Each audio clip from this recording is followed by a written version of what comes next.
नूपुर शर्मा की एक छोटी सी बयान, अब इसे छोटी कहें कि बड़ी कहें ये आप ही डिसाइड कर लीजिए। नूपुर शर्मा की एक बयान की वजह से हमें विश्व स्तर पर शर्मिंदगी का सामना करना पड़ रहा है। नूपुर शर्मा को अरेस्ट करने की मांग की जा रही है और इस मांग के चलते हमारे देश के कई राज्यों में प्रदर्शन किया जा रहा है। प्रदर्शन करना हमारा मौलिक अधिकार है, हमारा अधिकार है प्रदर्शन करना, पर प्रदर्शन करने की भी एक सीमा होती है। प्रदर्शन करना सिर्फ धरना देना, सड़कों पे बैठना, इतना कर सकते हैं, शांतिपूर्वक प्रदर्शन कर सकते हैं, पर यहाँ पे प्रदर्शन को अगले ही लेवल पे लेके जाया जा रहा है, पत्थरबाजी की जा रही है। उत्तर प्रदेश में शुक्रवार को प्रयागराज, सहारनपुर समेत 8 से ज्यादा शहरों में पत्थरबाजी हुई।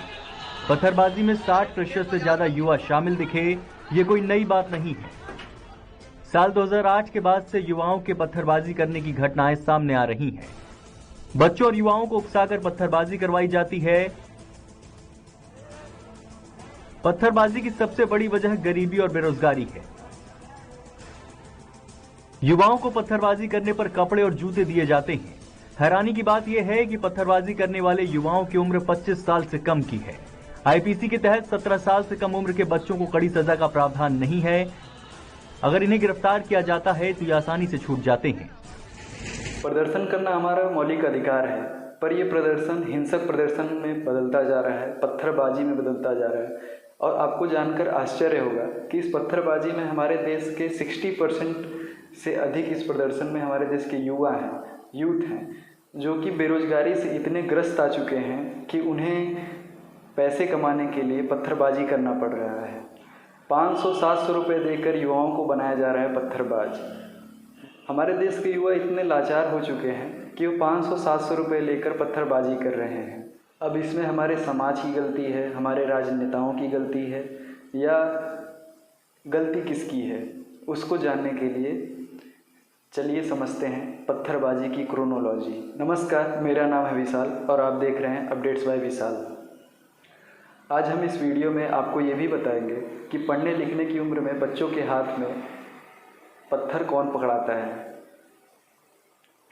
जिसमें पहली घटना है जम्मू एंड कश्मीर की, दूसरी और तीसरी घटना है कश्मीर के अलग अलग क्षेत्रों की, और चौथी घटना है यूपी और दिल्ली की, और पांचवी कानपुर, यूपी के ही शहर कानपुर, सहारनपुर, प्रयागराज, और इसके साथ 8 शहरों की और घटनाएं। साल 2010 में पहली बार पत्थरबाजी की घटना सामने आई थी, जो कि जम्मू और कश्मीर को भारत से अलग करने के लिए हुई थी। इसमें 10 साल के बच्चे भी पुलिस के सामने पत्थर लेकर डटे नजर आए। इसमें हथियारबंद पुलिस वालों पर पत्थरबाजी की गई, जिसमें एक लड़के की मौत भी हो गई। और पत्थरबाजी करने के बदले युवाओं को, वहाँ के लोगों को कपड़े दिए गए थे, गरीब परिवार को फंडिंग की गई थी। साल 2016 हिंसा की दूसरी घटना कश्मीर के अलग अलग क्षेत्रों में हुई, जिसमें 90 से ज़्यादा युवाओं की मौत हो गई। और कश्मीर में 2653 पत्थरबाजी के मामले सामने आए, जिसमें हिजबुल मुजाहिदीन का कमांडर बुरहान वानी भी मारा गया था। इस हिंसक प्रदर्शन में बच्चों से जबरन पत्थरबाजी करवाई गई थी और इसके लिए बंगाल के वर्धमान और मुर्शिदाबाद के मदरसों का इस्तेमाल किया गया था। इसमें ज़्यादातर कम पढ़े लिखे और गरीब बच्चों और युवाओं को चुना गया था, जिनको गरीबी बांग्लादेशी आतंकी संगठन जमात उल मुजाहिदीन ने युवाओं को ट्रेनिंग दिया था।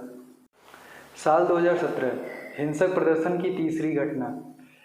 इसमें बच्चे पढ़ना चाहते थे पर उन्हें पत्थरबाजी के लिए उकसाया गया। कश्मीर में 1412 पत्थरबाजी करवाई गई और उन्हें पत्थरबाजी के लिए 500 से 700 रुपये दिए जाते थे। युवाओं को एक बार पत्थरबाजी के लिए 500 से 700 रुपये दिए जाते थे और पत्थर के साथ पेट्रोल बम फेंकने पर 1000 रुपये मिलता था। और वहाँ के युवाओं ने एक महीने में सिर्फ पत्थरबाजी से 10,000 रुपये से ज़्यादा कमाए थे। लखनऊ, दिल्ली समेत देश के कई हिस्सों में CA/NRC के विरोध में हिंसक प्रदर्शन हुआ। दिल्ली के सालीन बाग में CAA और NRC के खिलाफ पत्थरबाजी हुई। पत्थरबाजी के लिए 25 साल से कम उम्र के युवाओं को चुना गया था। उन्हें पुलिसकर्मियों पर पत्थर फेंकने पर उकसाया गया था। युवाओं को बरगलाने में ISIS का नाम और ISIS युवाओं से संपर्क कर कार्यशाला चला रही थी। इस्लामिक कट्टरपंथियों ने युवाओं का ब्रेन वॉश किया। साल 2022 हिंसक प्रदर्शन की 5वीं घटना। यह हिंसक प्रदर्शन नुपुर शर्मा के द्वारा दिए गए पैगंबर मोहम्मद पर विवादित बयान की वजह से शुरू हुआ था।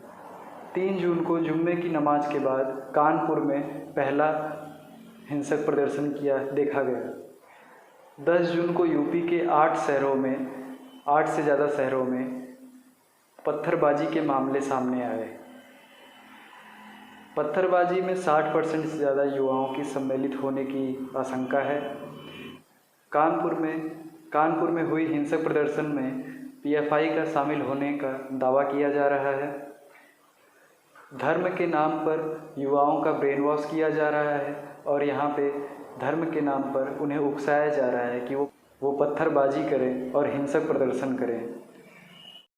चलिए अब जानते हैं कि हमारे देश के युवाओं को ही क्यों इसमें घसीटा जा रहा है, क्यों उन्हें ही पकड़ा जा रहा है हिंसक प्रदर्शन करने के लिए, पत्थरबाजी करने के लिए, नारेबाजी करने के लिए, क्यों उन्हें ही इस मामले में घसीटा जा रहा है। इसके 4 प्रमुख कारण हैं।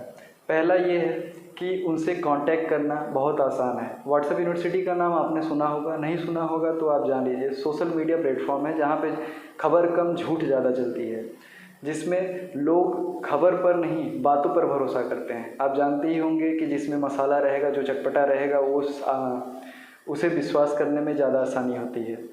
तो संगठनों को और हिंसक प्रदर्शन करवाने वालों को लोगों से, हमारे देश के युवाओं से सोशल मीडिया पे कांटेक्ट करने का एक आसान तरीका है।